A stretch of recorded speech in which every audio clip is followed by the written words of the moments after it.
আল্লাহকে যে পাইতে চায়, হযরতকে ভালোবেসে আল্লাহকে যে পাইতে চায়, আরশ কুরসি লৌহ কালাম না চাহিতে পেয়েছে সে। রাসূল আমার যুদ্ধ করেছেন, আপনাকে যুদ্ধ করতে হবে, ঠিক না ঠিক? রাসূল আমার শান্তি প্রতিষ্ঠা করেছেন, আপনাকেও শান্তি প্রতিষ্ঠা। রাসূল প্রতিবেশীর অধিকার দিয়েছেন, আপনিও দিবেন। রাসূল প্রতিবেশীর সম্পদ নষ্ট করেন নাই, আপনি কেন আরেকজনের বাড়িতে আগুন দেন? কেন দেন? আপনি কেন আরেকজনের গাড়ি পোড়ান? ওই যে পান্ডা বাড়ি করেছে, ওটা না পড়লে তো আপনি থাকতে পারতেন, ঠিক না ঠিক? কেন পড়িয়েছেন? কোন সম্পদ নষ্ট করা জায়েজ নাই। রাসূল বলছেন তিনটা জিনিস কখনো নষ্ট করবে না। টাকা পেয়েছেন, আপনার লাগবে না, গরিবের লাগবে, ঠিক না ঠিক? কোন সম্পদ কখনো নষ্ট করবে না, গাছের পাতাও ছিঁড়বে না। 2 নাম্বার সময় নষ্ট করবে না, 3 নাম্বার আমল নষ্ট করবে না। শিরক আছে যেখানে, আমল নষ্ট সেখানে। শিরক কালো পিঁপড়া কালো পাথরের উপর, কালো রাত্র যেমন দেখা যায় না, তেমনি শরীরে শিরক ঢুকে।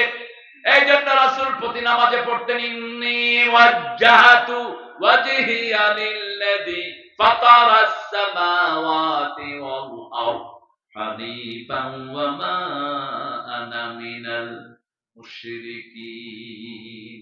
আমি আমার মুখ ফিরিয়ে দিচ্ছি ওই মুখের দিকে যিনি আকাশ জমিন বানিয়েছেন। আকাশের সূর্য তারা আমার রব নয়, জমিনের তুলসী গাছ গরু আমার রব নয়, শাম আমার রব নয়। এই দুইটা যিনি বানিয়েছেন তিনি আমার কি রব। আল্লাহ আমাদেরকে বুঝার তৌফিক দান করেন। যেহেতু মসজিদের কল্পে আজকে মসজিদ থেকে আলোচনা করবো, আল্লাহ তৌফিক দান করেন। মসজিদ কমিটির কাকে বানাবেন মুতাওয়াল্লি, কাকে বানাবেন আপনি কমিটির সভাপতি, এগুলো কোরআন শরীফে বোধহয় নাই। কোন সূরা? সূরা তওবা হলো কেন এটা না? হ্যাঁ, খুব ভালো ইয়াদ আছে আপনাদের। কোরআন শরীফে প্রথম সূরা বাকারাতে আল্লাহ মসজিদের কথা বলেছেন, আর সেই আইনটাই আমরা ভঙ্গ করি সবচেয়ে বেশি। আল্লাহ সূরা বাকারায় বলেছেন, আমান আযলামু মিম্মান মানাআ মাসাজিদাল্লাহ আন ইউযকারা ফিহা ইসমুহু ওয়া সাআ ফি খারাবিহা। তার চেয়ে বড় জালেম কে হতে পারে যে আল্লাহর মসজিদ থেকে জিকির করা নিষেধ করে দেয়। লাল বাতি জ্বলাকালীন নামাজ পড়বেন না। পাইছেন কোথায় এটা? রাসূল বলছেন, বুখারী মুসলিমের বর্ণনা, লা তাজলিসু ইল্লা রাকাতাইন। মসজিদে ঢুকলেই কয় রাকাত? কয় রাকাত? 2 রাকাত। পড়তে পারবা না, বসতে পারবা না, দাঁড়িয়ে থাকো। লা তাজলিসু ইল্লা রাকাতাইন। এখন যখনই ঢুকবেন, আসর পড়েছেন তারপরে সুন্নত নাই, কিন্তু মসজিদে বসতে গেলে কয় রাকাত পড়তে হবে? ঘরে সুন্নত পড়েছেন, আবার মসজিদে আপনি গেলেন, এখন বসবেন, কয় রাকাত? 2 রাকাত। যখনই আপনি মসজিদে যাবেন কয় রাকাত পড়বেন? মসজিদ থেকে কাউকে নিষেধ করে দিবেন না, যেটা আমাদের ভাইয়েরা করেছে। সলিমুল্লাহ মুসলিম হল, এই সলিমুল্লাহর নামে ঢাকা ভার্সিটির পুরা জায়গাটা মালিক সে, মেডিকেলের মালিক সে, বুয়েটের মালিক সে। সেই বেটা ওই হলে যান, তার নামে যে মসজিদ, ওই মসজিদে 16 বছর আযান দিতে দেয়া হয়। শুধু একটা জায়গায় নয়, ঢাকা বিশ্ববিদ্যালয়ের মনোগ্রাম থেকে তারা তুলে দিয়েছে নজরুল ইসলামের ইসলাম নামটা তুলে দিয়েছে আল্লামা ইকবাল হল, যিনি পাকিস্তানের জাতীয় সঙ্গীত লিখেছেন আল্লামা ইকবাল। সেই আল্লামা ইকবাল হলকে কেটে সেখানে সূর্য সেন হল বসিয়ে দেওয়া হয়েছে। ইকবাল চেতনার কবি। ভারতের জাতীয় সঙ্গীত কে লিখেছেন? আল্লামা ইকবাল। সারা জাহাঁ সে আচ্ছা হিন্দুস্তান হামারা হামারা। আর আমাদের বাংলাদেশের জাতীয় সঙ্গীত, উনি মৃত্যুর পরে আমাদের জাতীয় সঙ্গীত রচনা করে গেছেন। কত বড় আল্লাহর ওলি ছিলেন তিনি। বেটা 1941 সালে মারা গেল, আর জন্ম হলো 1861। এই বেটা জাতীয় সঙ্গীত লেখলো কেমনে? এটা জাতীয় সঙ্গীত না, এটা 2 ভারত মাতাকে যেন বিভক্ত কেউ না করে সেটাকে নিয়ে সে লিখেছে আমার সোনার বাংলা আমি তোমায়। এটা আমাদের আকীদা বিরোধী কথা। চিরদিন তোমার আকাশ, তোমার বাতাস। আকাশ কার? আকাশ কার?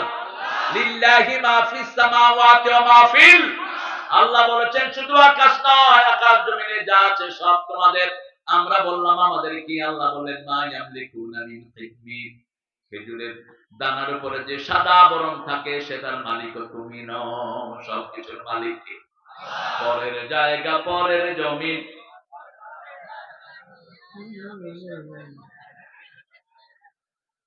এটা আজ খুব ভালো একজন গীতিকার লিখেছেন, মুসলমান আব্দুল লতিফ, ইসলামী আন্দোলনের অত্যন্ত মজবুত একজন সমর্থক ছিলেন আব্দুল লতিফ। ঢাকা রেডিও এবং টেলিভিশনের তিনি সুরকারদের প্রধান ছিলেন। তিনি লিখেছিলেন এটা, পরের জায়গা, পরের জমিন। জায়গা কার? আমি কার? আমার হাত কার? এখন যদি বাতাস 15 মিনিট না 1 মিনিটের জন্য বন্ধ হয়, আমরা সবাই মারা যাব। ঠিক না বাড়ি? কিছুই আমাদের নয়, হাত আমার নয়, চোখ আমার নয়, দাড়ি মুছ কিছুই আমার নয়। আল্লাহ বলছেন দাড়ি লম্বা হও, মোছ লম্বা হও, ভুরু তুই লম্বা হবি না, যেখানে আসো সেখানে থাক। ভুরু যদি লম্বা হতো আমরা উঠে আসতে হয়, কই তুমি কাদ্দারনাহু তাকদীরা, আল্লাহ এটাকে মেজর করে দিয়েছেন। আর আমাদের মাইয়ারা কয় আল্লাহর ভুরু দেয়া সুন্দর না, আমরা চাইছা এটারে সোজা করব। রাসূল বলছেন যারা ভুরু ছাচে ওদের উপরে আল্লাহ লানত। রাসূল এমনি এটা বলেন নাই, লানত কেন দিয়েছেন? আজকের মেডিকেল সায়েন্স বলছে যারা ভুরু শেভ করে any time she could be blind, যে কোনো সময় মেয়েটা অন্ধ হয়ে যেতে পারে।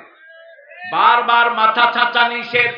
জীবনে একবার মাথা চেঁচেছেন রাহমাতাল লিল, মাথার সাথে ব্রেইন গুলো জড়িত। মাথার ভিতরে 2700 কোটি ভেইন আল্লাহ দিয়েছেন, বুকের ভিতরে 2500 কোটি ভেইন দিয়েছেন। এই ভেইন গুলোর প্রত্যেকটার খাওয়া হলো লা ইলাহা, প্রত্যেকটা কার জিকির করে? আল্লাহর জিকির করে। সে আল্লাহ বলছেন মা কানা লিল মুশরিকিনা আন ইয়া'মুরু মাসাজিদাল্লাহ শাহিদিনা আলা আনফুসিহিম বিল কুফর। কোন মুশরিক যেন মসজিদ কমিটিতে না থাকে। মুশরিক কারা? আল্লাহ ছাড়া যারা অন্যের নামে সেজদা দেয় তারা কি? আরো জোরে বলেন। তাবিজ কবজ লাগায় এরা কি? আপনাদের এখানে আসেনি? হাতায়া দেখেন, সৌদি আরবের পুলিশটা বুঝে, আমাদের দেশের হুজুর পুলিশ বুঝে। মিডল ইস্টের যে কোনো দেশে আপনি যাবেন, এয়ারপোর্টে নামলে পুলিশরা কি করবে? এরকম করে হাতায়। তা আমি যখন আব্বাকে নিয়ে 2002 গেলাম প্রথম সৌদি আরব, আমারও হাতাইতেছে, আমিও পুলিশের হাতানো শুরু করছি। আব্বা বলো যে তুই হাতাস কেন? আমি বললাম হে হাতাইলো কেন? হে তো পুলিশ। আমিও পুলিশ। তো পুলিশ বলছে আয়েশটা শোক কি চাও? আমি বলছি তুই কি চাস? আনা আশুফ তাবিজ, আমি তাবিজ চাই। আমি ওর পেটে হাত দিছি। কয় পেটে হাত দাও? বললাম বাংলাদেশের পেটেও তাবিজ বাঁধে, ওর নতুন জায়গা পাই না। কি মোহাব্বত তাবিজের! আর মিয়া কোরআন শরীফ পড়ে ফু দাও।